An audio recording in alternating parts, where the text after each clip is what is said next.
নমস্কার বন্ধুরা, আজ বানিয়েছি পালক আটা নুডলস। এটা পুরোটাই বাড়িতে বানানো।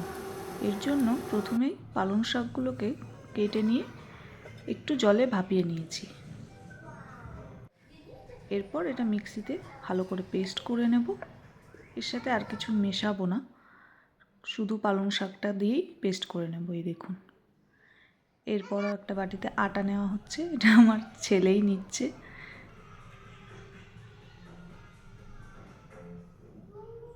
এখানে ওই 1 থেকে 1.5 কাপ মতো আটা নেওয়া হয়েছে। এরপর ওই পালং শাকের যে বাটাটা রয়েছে ওটা দিয়েই আমরা মাখবো। তারপরে যদি আর জল লাগে তাহলে অ্যাড করব, প্রথমে জল দেওয়ার কোনো দরকার নেই।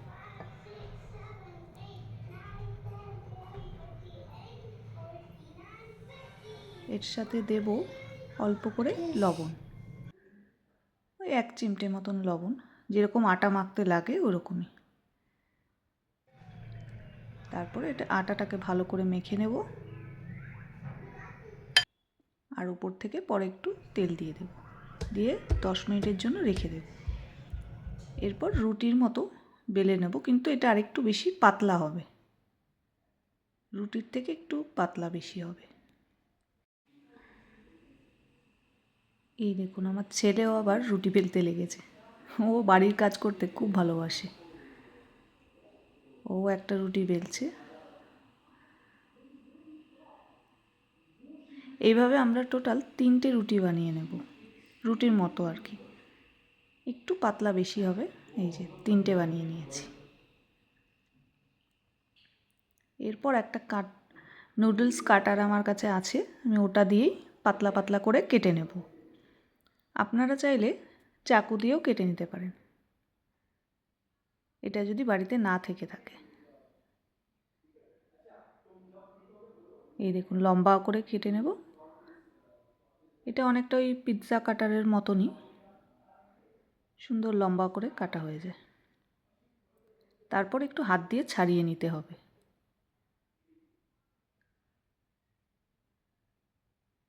এই দেখুন,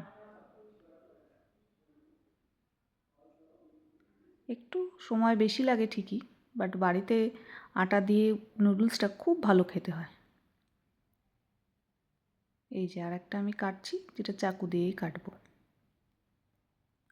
এভাবেও চাইলে আপনারা পাতলা পাতলা করে কেটে নিতে পারেন, যদি ওই নুডলস কাটারটা না থেকে থাকে।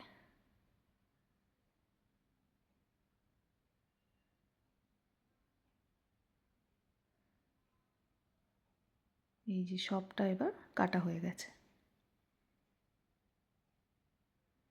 এরপর একটা বাটিতে গরম জল বসিয়ে দেব।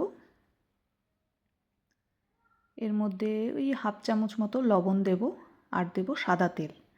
দিয়ে জলটা যখন গরম হয়ে আসবে, তার মধ্যে এবার আমরা ওই নুডলসটা ছেড়ে দেব। প্রথমে নুডলসটা একটু দলা পাকানোর মতন লাগলেও পরে কিন্তু গরম জলে যখন পড়ে নুডলসটা সুন্দর ছেড়ে যায়। সব নুডলসটাই দেখবেন আলাদা হয়ে, যেরকম দোকানের কেনা নুডলস হয় সেম ওরকম হয়ে যাবে, একটার সাথে একটা আর লেগে থাকবে না জলে পড়ার পরে। একটু জলটা আগে ভালো করে গরম করে নিতে হবে। এখানে জলে দিয়ে 4-5 মিনিট মতন রাখলেই তারপরে ঠান্ডা জলে দিয়ে ধুয়ে নিতে হবে। এরপর এখানে আমি যেহেতু আমার বাচ্চার জন্যই বানাচ্ছি, তাই বাড়িতে যত রকমের ভেজিটেবল থাকবে সব অ্যাড করছি। একটু ভেজিটেবল দিলে নুডলস খেতেও ভালোও লাগে। আর এই যে আমার ছেলে মটরশুঁটি নিয়ে ছাড়াতে বসেছে, আর আমি ওদিকে বাকি সব সবজিগুলো পাতলা করে কুচিয়ে নেব। এই যে সব কাটা হয়ে গেছে। গাজর, বিনস, বাঁধাকপি, মটরশুঁটি, রসুন, একটা লঙ্কা নিয়েছি, আর একটা পেঁয়াজ কুচি করে নিয়েছি। এবার কড়াইতে দেব সাদা তেল, তারপরে রসুন কুচিটা আগে দিয়ে দেবো।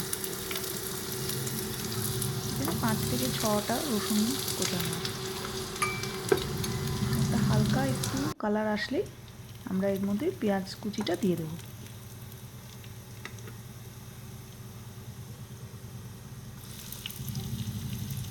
পেঁয়াজটা দিয়ে একটু ভাজা ভাজা করে, পেঁয়াজটা হালকা একটু রঙটা চেঞ্জ হলেই বাকি সবজিগুলো দিয়ে দেবো।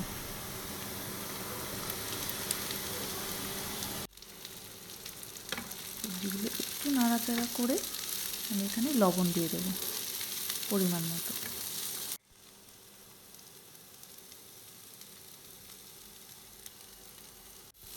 লবণটা দিয়ে ভালো করে মিশিয়ে নিয়ে একটু ভাজা ভাজা হতে দেব। যেহেতু সবজিগুলো সবই এখানে কাঁচা আছে, কোনোটাই আমি বয়েল করে নিইনি। আর এখানে ওই একটা লঙ্কা যেটা রেখেছিলাম ওটা দিয়ে দিচ্ছি। সব ভাজা ভাজা হয়ে গেছে। এরপর দেবো একটু সয়া সস, ভিনিগার আর একটু চিলি সস, আর দিচ্ছি টমেটো সস। চিলি সসটা আমি একদম অল্পই দিচ্ছি, যেহেতু আমার ছেলে খাবে। টমেটো সসটা একটু বেশি দেবো, কারণ এটা ওর খুব প্রিয়। এবার সব কিছু ভালো করে মিশিয়ে নেব।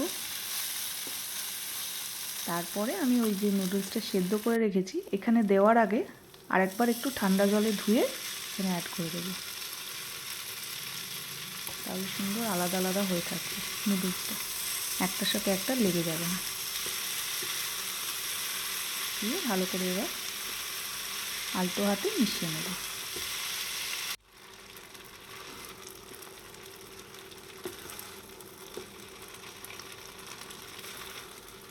একটু ভাজা ভাজা হলে নামিয়ে নেব। এর ওপর দিয়ে একটুখানি আমি দিয়েছি চিজ গ্রেট করে। বাচ্চা মানেই চিজ ওদের পছন্দের, তাই একটু চিজ দিয়েছি। ভালো লাগলে বাড়িতে একবার বানিয়ে দেখবেন। ধন্যবাদ।